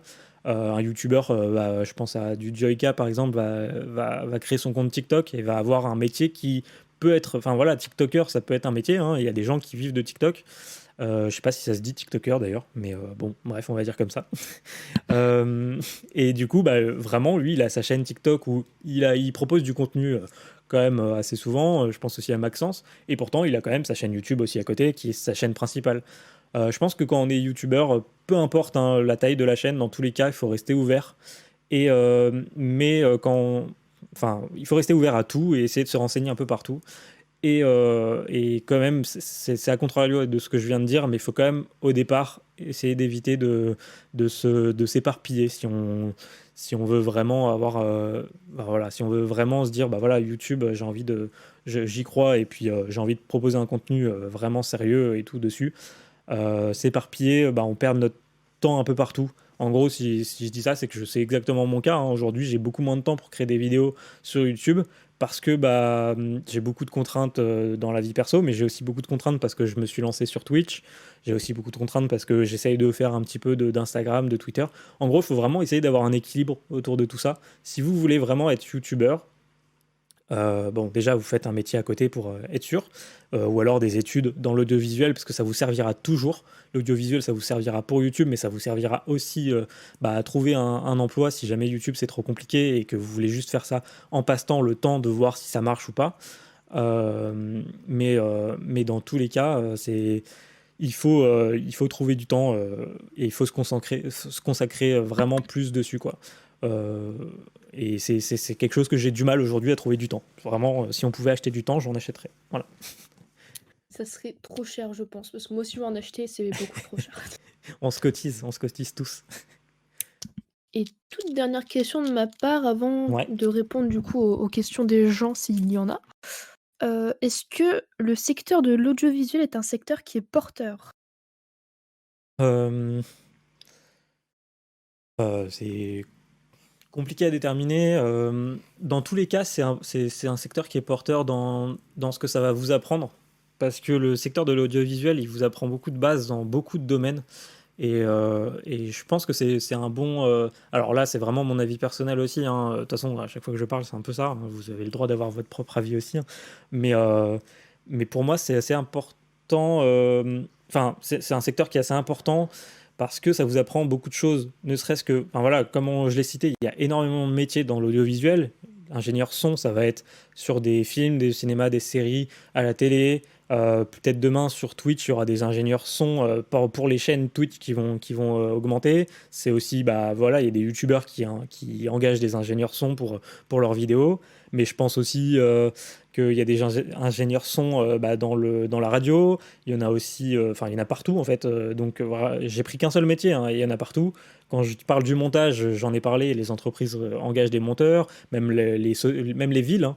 La ville de Lyon, donc par exemple, je prends l'exemple de Lyon, Only Lyon, ils engagent des monteurs pour faire des vidéos pour la ville. Donc dans tous les cas, ce métier-là aura de l'avenir pour ça, mais ça vous apprend aussi beaucoup de bases sur la création d'éléments graphiques, enfin graphiques ou audio. Et là, je pense que ça peut vous rapprocher aussi de certains métiers du web. Alors oui, il y aura peut-être des formations une fois que vous aurez fini vos études d'audiovisuel, mais si vous voulez partir dans du web, faire des sites web ou des choses comme ça, partir dans l'interface web, les choses comme ça, très, très visuelles, bah, vous avez des bases enfin, dans les études d'audiovisuel, justement, bah, c'est un peu ce qu'ils disent, qui vous permettent d'avoir ces métiers-là aussi. Donc je pense qu'il y a beaucoup de métiers qui sont à la portée enfin, à votre portée une fois ces études-là finies. Euh, et que c'est un secteur qui s'arrêtera pas, hein. L'audiovisuel, dans tous les cas, on peut imaginer, hein, dans 5 ans, peut-être qu'on aura des hologrammes autour de nous. Bah, c'est pareil, c'est de l'audiovisuel. Il y aura des choses à créer, il y aura de la manipulation 3D, et ça, c'est des choses, on voit des bases dans des études d'audiovisuel. Donc oui, pour moi, c'est un secteur qui est porteur, même vraiment au-delà de YouTube, hein, et au-delà de ce qu'on peut imaginer de base, quoi. Donc ouais, voilà. Moi, ce serait plutôt mon avis là-dessus. Et il y a des métiers qui probablement n'existent pas encore aussi, Exactement. qui De vont probablement apparaître dans les années à venir. toute façon, tant que l'humain a des yeux et a des oreilles, il y aura des métiers de l'audiovisuel qui vont se créer dans tous les sens. Ça, c'est sûr. À moins qu'un jour, ce soit des robots qui le fassent à notre place, mais on n'en est pas là, hein. C'est bon. Pas Ce serait encore. Ouais. Il faudra créer les robots, et là, le métier de l'audiovisuel, il est important aussi, pour pouvoir les faire parler, pour pouvoir... Il y a beaucoup de choses, hein. Les métiers du numérique en général, Ouais. quoi. Ouais, du numérique en général, l'audiovisuel, c'est assez important. Et il y en a un peu partout. Bien, pour moi, c'est bon. Donc, si Ouais. vous avez des questions, vous pouvez les Plein de poser en trucs, c'était question live. Pardon, tu disais, Claire? Oui. J'entends. J'ai appris plein de trucs, c'était ouf, merci beaucoup. Ouais, moi aussi, j'ai appris beaucoup de choses. C'était hyper intéressant, hyper enrichissant. Donc, Ok, merci bah, beaucoup, Mister Newton. Je sais de pas si rien. les gens ont des questions encore. Oui, si vous avez des Euh, questions. Ah, je vois des gens écrire. Et si vous avez des questions aussi, hein, n'hésitez pas, hein, moi je peux rebondir. On a déjà fait quand même un vaste Mm. panel. Oui. Ouais, on a parlé un petit Et peu de est-ce tout. est-ce que tu peux nous dire où est-ce qu'on peut te retrouver sur quelle plateforme YouTube Alors on a oui, bien et bah, vu, ouais, comme je l'ai dit, on peut me retrouver un peu partout parce que j'essaye de gérer un petit peu cette com. Du coup, vous pouvez me retrouver sur YouTube, forcément, Mister Newton, tout attaché. Et vous pouvez me retrouver sur Twitch, c'est pareil, hein. Donc Twitch, je suis en live tous les mardis, mercredis et dimanches. On parle technologie, on parle news, un petit peu jeux vidéo, et on apprend des choses. J'essaye de faire une chaîne Twitch où on apprend tout le temps, tous ensemble. Et ensuite, bah, vous pouvez me retrouver sur Twitter, Instagram, Facebook et TikTok. Et là, ce sera pas Mister Nouton, ce sera M Nouton. Donc Mister, j'enlève Easter. Il y a juste le M et Nouton derrière. Voilà, voilà. Est-ce que tu peux nous les remettre à l'écrit, peut-être dans la Ouais, conversation? je vais les Et remettre à l'écrit. Ouais. pour ceux qui Hop, n'ont pas pu participer au live aussi, s'ils veulent te rejoindre après sur les réseaux. Il y a ouais. 2 Euh, petites questions. ouais, il y a des petites questions qui ont été posées. Comment réagir face aux critiques négatives? #haters. Euh, alors, comment réagir face aux critiques négatives? C'est une très bonne question. Ouais. C'est une très bonne question et je pense que j'avais beaucoup d'appréhension parce qu'on s'y attend, on se dit il y a bien un moment où ça va arriver. Ça arrive plus tôt que les critiques positives d'ailleurs, souvent. Mais en fait, c'est parce que ça nous impacte plus. Alors, comment réagir? Il y a deux façons différentes. Sur YouTube, je décide de réagir en supprimant et en ne disant rien. Je m'en fous. Voilà. J'ai eu notamment la petite anecdote. Le premier qui est arrivé, c'est une personne, donc je vais raconter un peu, désolé aux âmes sensibles, mais c'est une personne qui m'a insulté un petit peu dans les commentaires en me disant que ce que je faisais c'était de la merde, etc. Et, euh, et du coup, bah, je me suis dit, mais c'est qui ce mec? Pourquoi il me dit ça? J'ai été sur sa chaîne et c'était quelqu'un qui proposait des vidéos de nourrir son serpent. Voilà. Et du coup, je me suis dit, bon, bah, ok, je sais pas de quitter. Le mec, il avait deux vidéos et il venait me parler de mon contenu. Du coup, je me suis dit, bah, je vais juste me calmer, en fait. J'ai pas besoin de m'énerver ou quoi. J'ai mes proches qui m'aident et qui me disent que je fais des trucs bien. Donc, déjà, c'est un point qui peut vous aider à surmonter ces critiques. Et deuxièmement, bah, j'ai su supprimer, j'ai rien dit. J'ai supprimé, j'ai bloqué, et puis voilà, c'est tout. Et puis au final, on se rend vite compte que bah, sur YouTube, c'est une solution qui est plutôt simple et qu'il faut juste pas se prendre la tête, quoi. Pareil hein, pour les dislikes, concentrez-vous sur les likes, hein. Les dislikes, est-ce que, bah, dites-vous, quand vous, quel est le dernier moment où vous avez mis un dislike sur une vidéo? Et essayez de vous demander, bah, du coup, enfin, moi personnellement, je mets très rarement des dislikes. Du coup, bah voilà, les gens qui mettent des dislikes, bah tant pis en fait. Enfin, c'est beaucoup plus compliqué de mettre un dislike pour les gens que de mettre un like en général. Donc, donc voilà. En gros, les dislikes, on s'en fout. D'ailleurs, il faudrait qu'ils les soient supprimés et c'était envisagé par YouTube. Et il y a la façon de gérer sur Twitch qui est un peu différente parce que vous êtes en direct avec la personne et elle vous pose une question en direct. Et là, les haters, c'est plus compliqué. Alors, je savais pas trop comment je les gérais et je les ai gérés assez naturellement. En fait, je les gère par l'ironie. Après, ça va être vraiment personnel, hein, ce que je vais raconter, hein, parce que ça peut pas convenir à tout le monde. Mais moi, je vais vraiment gérer par l'ironie. Le nombre de personnes qui sont venues sur mon live me dire oh, t'es moche ou oh, t'as une tête de courge ou des choses comme ça. Et bah, genre, j'étais plus dans le mode je vais leur dire bah oui. Oui, oui, ah oui, je suis moche. Mais peut-être que toi, t'es aussi plus moche. Ou alors, ouais, non, ouais, toi, t'es vachement beau. Et du coup, ouais, c'est vrai que je suis vraiment moche. Et vraiment tourner le truc en ironie et vraiment s'en foutre, en fait. Et en général, soit le troll, il est plutôt sympathique. Et du coup, il fait ah bah en fait, je t'aime bien, t'es super cool comme gars et ça se passe bien. Ou alors, il va juste s'en aller parce que c'est pas ce qui l'intéresse. Euh, Vraiment, enfin. Et puis, enfin, oui, oui, après, enfin, sur YouTube, parce que c'est aussi le sujet, sur YouTube, il faut se poser la question de combien, enfin, plutôt combien de gens regardent la vidéo sans mettre de like, en fait. C'était plus dans ce sens-là qu'il faut le tourner. Quand vous regardez une vidéo, vous pensez pas forcément à mettre un like. Par contre, une personne qui va vouloir juste troller va mettre son dislike un peu partout, quoi. Et c'est plutôt dans ce sens-là que je voulais le tourner tout à l'heure. Et dites-vous juste bien que bah voilà, il y a plein de gens qui aiment les vidéos et qui mettent pas de like, hein. Je sais pas pour vous, mais en tout cas moi c'est ce que je fais. Il y a beaucoup de vidéos que j'aime bien, que j'apprécie, et je pense très rarement à faire un like. Donc si vous avez un rapport de like-dislike qui est ne serait-ce que juste positif, bah c'est cool en fait. Si vous avez quelques dislikes, bah dites-vous c'est juste des gens qui mettent un dislike. Au final, enfin si c'est juste pour vous impacter, hein. Très peu de gens mettent des dislikes pour la qualité de votre vidéo. En général, quand on n'aime pas une vidéo, bah, on passe à une autre et puis voilà, c'est tout. C'est Squeezie qui parlait de ça aussi. Il en a parlé, Ouais. je sais plus du tout quand. Il a dit qu'avant, il était vraiment parti sur 10% de dislikes. La vidéo est vraiment pas bien, alors que maintenant, bah, il les touche et il s'en fout, quoi. Donc, Ouais. Après, Squeezie, il a une.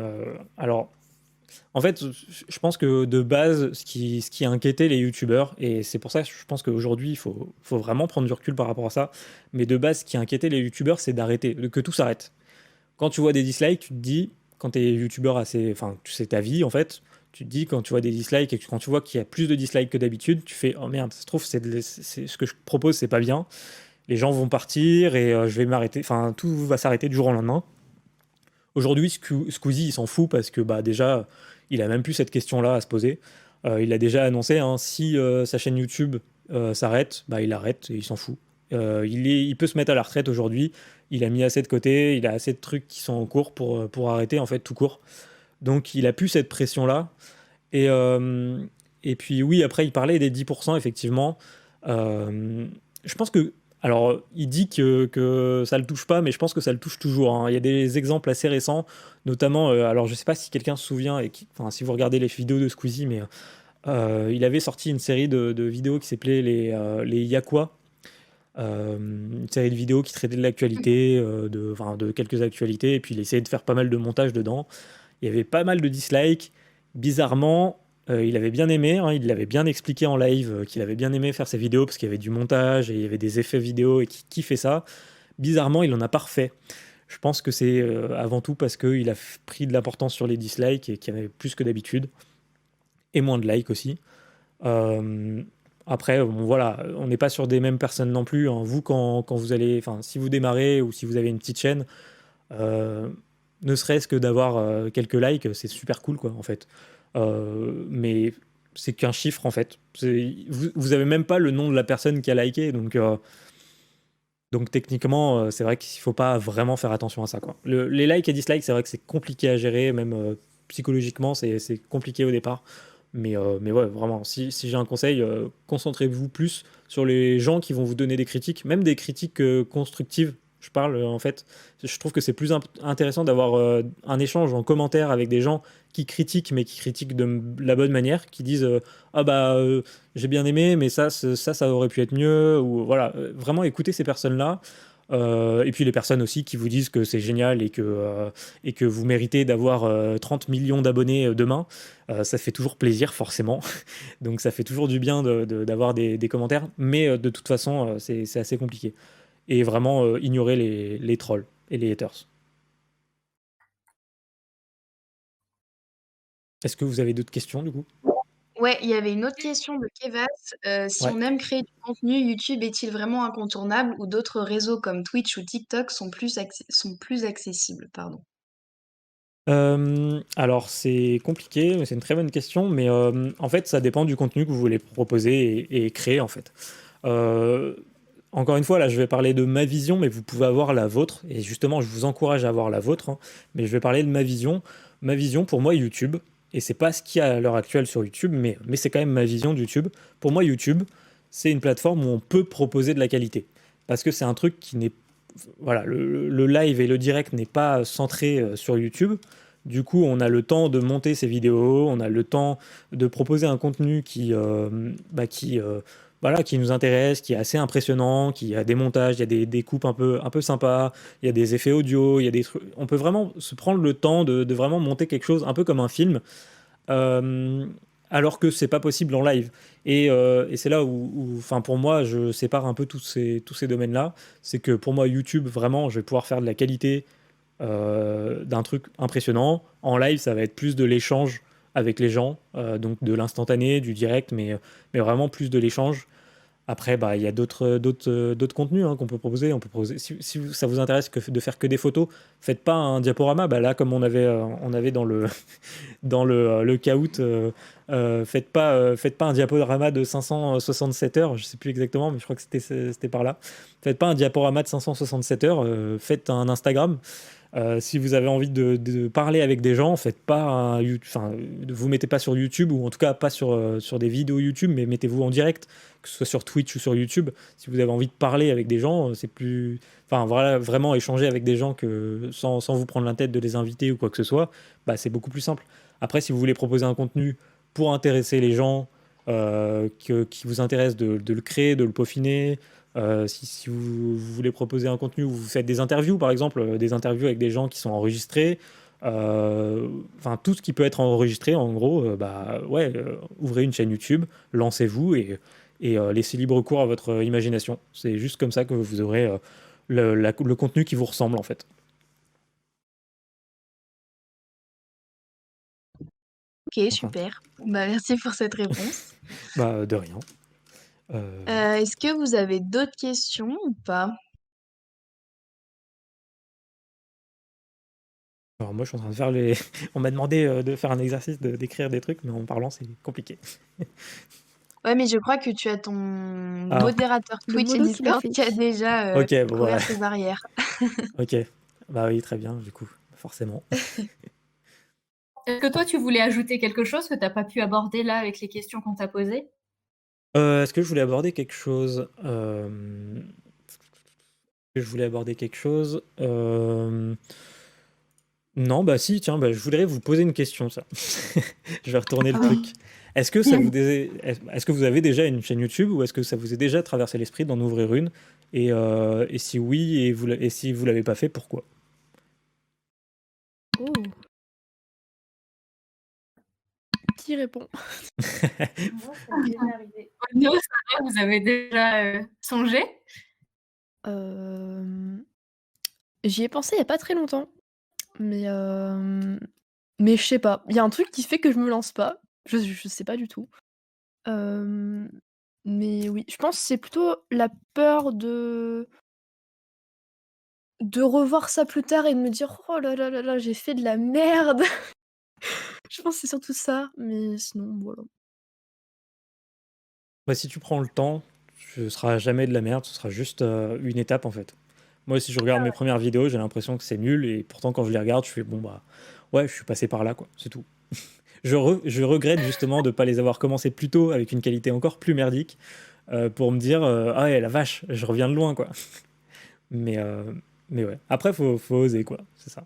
Mais après, tant que tu prends du plaisir, toi, à publier ton contenu, c'est l'essentiel, non? Enfin, je veux dire, si tu es dans une optique juste d'apprécier ce que tu publies et de prendre du plaisir à monter, voilà, je trouve que c'est le plus important. Après, chacun a sa perception, je pense, de tout ça, mais c'est vrai que, enfin, je sais pas si Mister Newton peut le confirmer ou pas, mais je Mhm. pense qu'à la base, tu le fais pour toi avant tout, et après, une fois que ta communauté se développe, tu vois, tu commences à adapter ton contenu en fonction des autres. Mais au début, je pense que tu le fais vraiment pour toi, non? Oui, totalement. De toute façon, au début, il y aura que toi. Tu auras tes vues. Ce sera tes vues et ceux de tes proches si tu oses les montrer aux gens. Mais au départ, oui, faut vraiment le faire parce que tu en as envie. Et faut pas avoir peur. Alors ça, c'est encore plus compliqué en live si ça vous intéresse Twitch ou faire du direct sur YouTube. C'est quelque chose qui est très compliqué, mais c'est de parler dans le vide. Faut pas vous dire que vous parlez dans le vide parce que vous parlez là vous faites du montage donc vraiment vous parlez pour proposer un contenu ou enfin même si vous parlez pas vous envoyez une vidéo il y a un contenu il y a quelque chose qui va rester et qui est regardable derrière quoi. Par contre si vous sur Twitch c'est là où c'est le plus compliqué c'est quand vous commencez à parler en direct pour rien. Euh, c'est ouais c'est vraiment ça faut se dire que il faut être fier de ce que vous proposez et, euh, et puis le proposer, se lancer. Faut oser se lancer, hein. Ça peut être très long, hein. Moi, C'est ça m'a un pris exercice plus de 7 différent. ans. Ouais. Carrément, c'est hyper intéressant des gens sur Twitch Ouais. qui, en fait, ont un peu de mal à sortir aussi de ce cadre-là aujourd'hui, quoi. Alors, il y a des morceaux qui ont été coupés, mais ça parlait de Ouais, il y a Twitch. eu des bugs. C'était pour les gens de Twitch qui ont du mal à sortir du fait de parler tout seul. Euh, Non, non, non, non? qui ont du mal à faire autre chose que du live, justement. Ah oui. Ah bah. Ça dépend aussi de ce que vous avez envie. Il y a des gens, ils ont juste envie de parler à d'autres gens en direct et ça les intéresse pas de proposer un contenu travailler. Peut-être qu'ils aiment pas du tout le montage et c'est rédhibitoire et du coup, bah, enfin, YouTube, c'est pas possible. Même, t'es obligé de faire un minimum de montage sur YouTube. C'est très rare les vidéos où tu tournes une vidéo et tu l'uploads directement. Je suis même pas sûr que ça se fasse vraiment sur des grosses chaînes, de toute façon.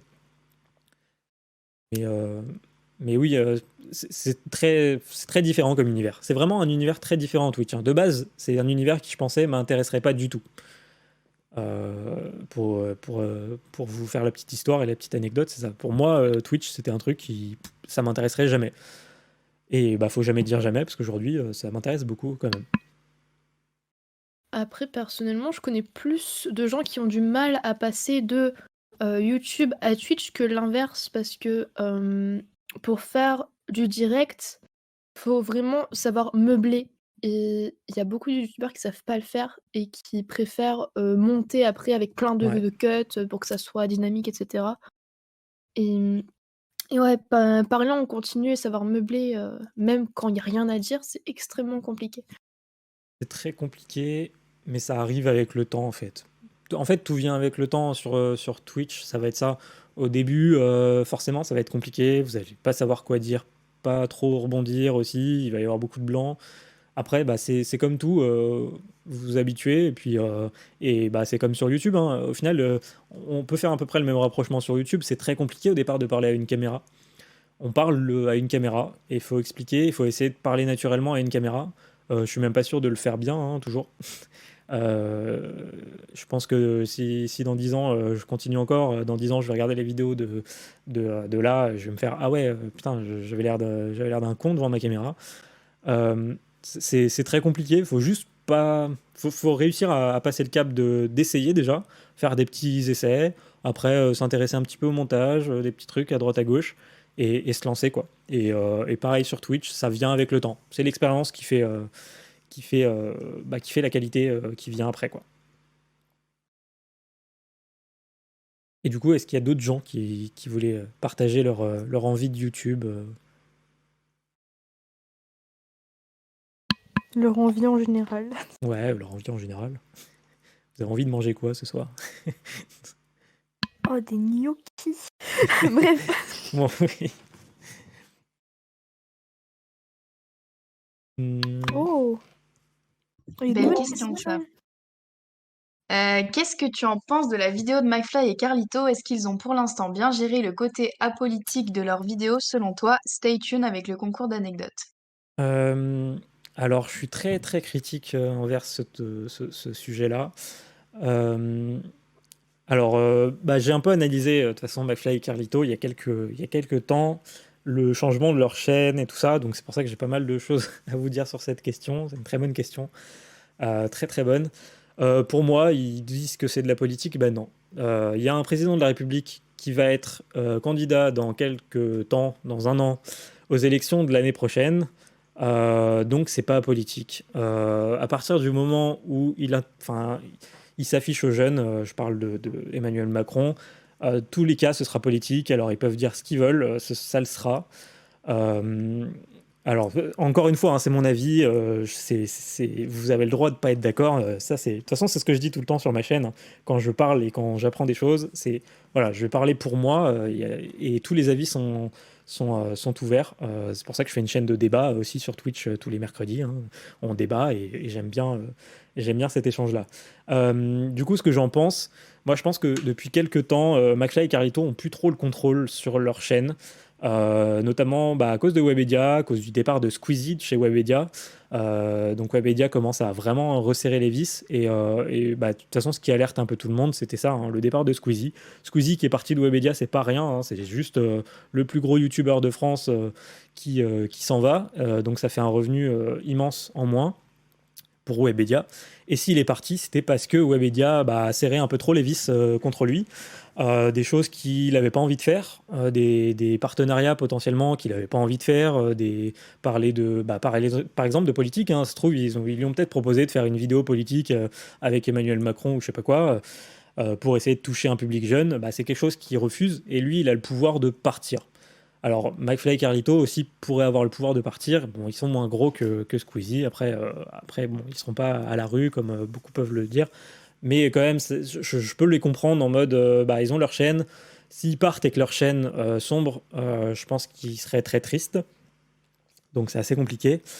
Mais pour moi, c'est poussé de l'externe. Alors, c'est vraiment une interprétation personnelle, hein. Je ne sais pas si c'est la vérité derrière, la vraie vérité véritable. Mais en tout cas, pour moi, c'est un peu poussé. Le concours d'anecdotes, la vidéo à l'Élysée, ça, c'est de la communication de chez Emmanuel Macron pour les prochaines élections. Sachant que le temps de parole à la télé, il est contrôlé.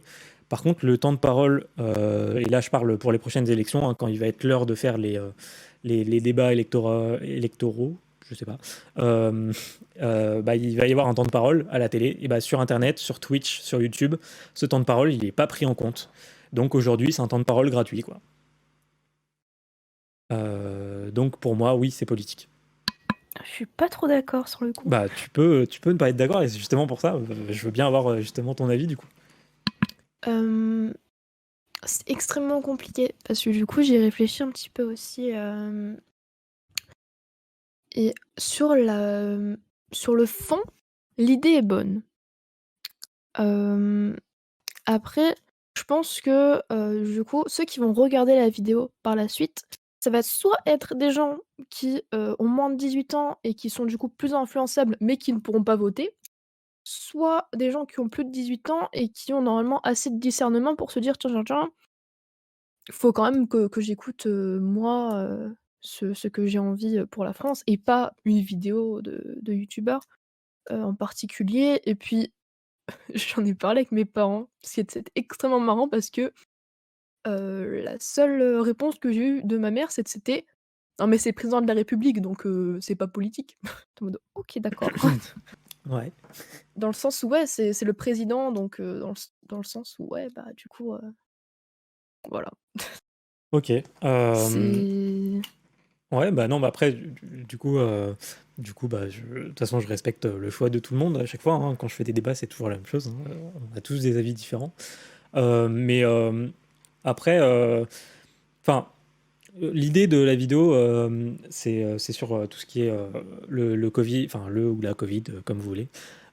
C'est au niveau des masques, des choses comme ça. Alors déjà, McFly et Carlito, franchement, depuis le confinement, tout ça, c'est pas forcément les youtubeurs les plus sérieux là-dessus, hein. En vidéo, il y a pas mal de fois où vous pouvez regarder leurs vidéos. Bah, si vous faites attention, vous faites, bah, c'est un peu abusé là quand même, niveau Covid.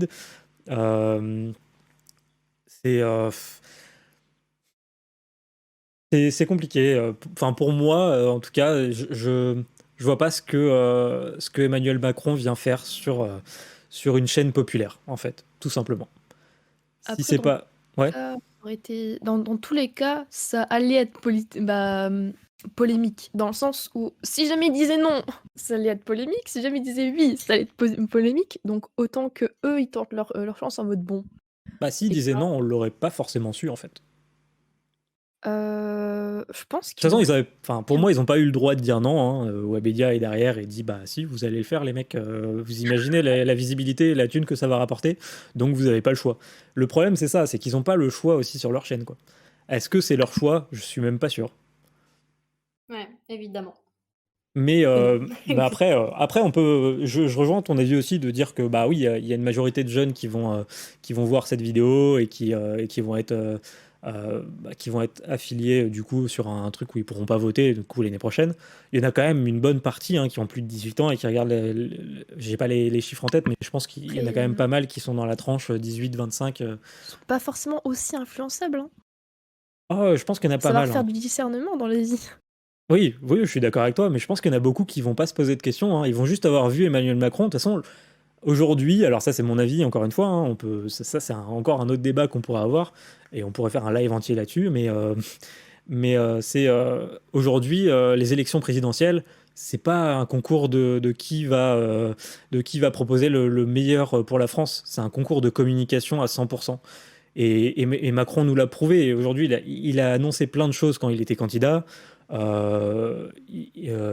puis aujourd'hui, bah, il fait tout l'inverse quand il est en président. C'est un concours de communication aujourd'hui, tout ce qui est élection présidentielle. Et bah, pour moi, le fait de s'afficher sur une vidéo, enfin, sur une chaîne YouTube populaire, c'est de la communication. C'est intelligent, c'est bien fait, parce que ça fait de la visibilité. Mais voilà, le nombre d'enfants qui ont parlé de Macron, qui faisait un truc cool pour le Covid, qui va passer sur McFly et Carlito, donc les enfants ils vont être là, Macron, Macron, Macron. Aujourd'hui, ça n'a pas d'impact. Dans un an, au moment des élections, on verra. Bah, après, c'est mon avis. Ouais, mais je vois C'est pas comment intéressant d'avoir. Pardon, vas-y. tant que je peux parler, j'en profite. Ouais, Vas-y, Je vas-y. vois mes barrières.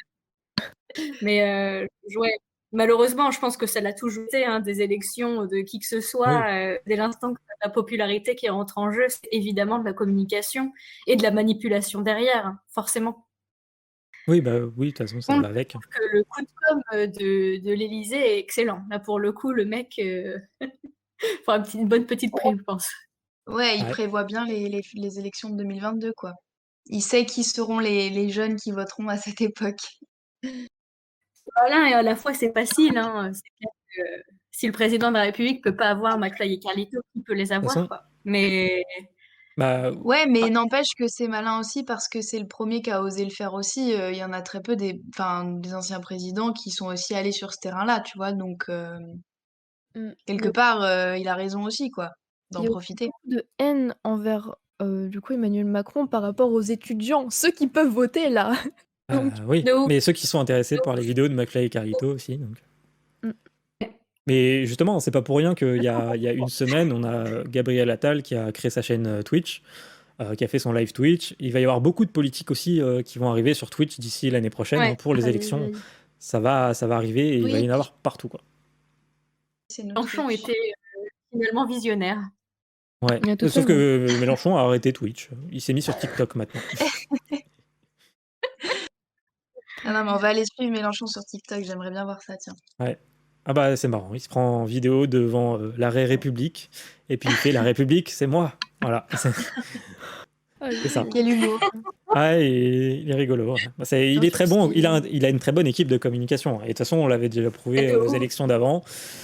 Faire des hologrammes, bah ouais, c'est pas venu de sa tête et c'est pas lui qui l'a décidé, hein, c'est son équipe de communication et c'est voilà, ça a fait du bruit, ça a fait parler de lui et ça aurait pu passer du coup apparemment. D'accord aussi avec ce commentaire. Du coup, sur ces belles paroles, je vais vous laisser, je vais aller manger. Et Du bah, coup, merci. bon Ouais, on appétit. va arrêter là, parce qu'on a tous un peu la dalouche. Merci beaucoup, à vous tous, en particulier à toi, Corentin. Merci à Sarah pour Bah, cette super merci à vous pour animation. l'invitation. Et puis on espère te recroiser très vite, en tout cas chez Hello Charlie. Ouais, Et vraiment, bah, c'était Tout à super fait. génial. Enfin, ce sera un grand plaisir en tout cas si jamais nos chemins se recroisent, ce sera un grand plaisir. trop On bien. n'hésitera pas. Merci à tous. Passez une excellente soirée, une bonne fin de semaine. Puis on se retrouve très vite pour déjà un live mercredi prochain qui sera sur les classes préparatoires. Voilà, ce sera un peu moins funky que Oh là là. pour une excellente transition. Bah oui. Mais voilà, vous aviez posé beaucoup de questions sur les derniers lives, sur les classes préparatoires. Donc vous voilà servis. Ceux qui sont intéressés, évidemment, vous êtes les bienvenus. Pile au moment où tu dis ça, Claire, il n'y a aucun bug hein, de réseau là. Pour le coup, on t'entend très Ah bien. bah là, il n'y a hein. plus de bug. Là. Ça y est. Je suis désolée Ah, pour ça y les est, bugs. Ah voilà, ça y est, c'est bon. on t'entend plus. Bon, allez, à plus. Ouais, merci à tous et puis passez une bonne soirée, bon appétit. Ouais, bonne soirée, bon appétit à tous. Merci À beaucoup. plus.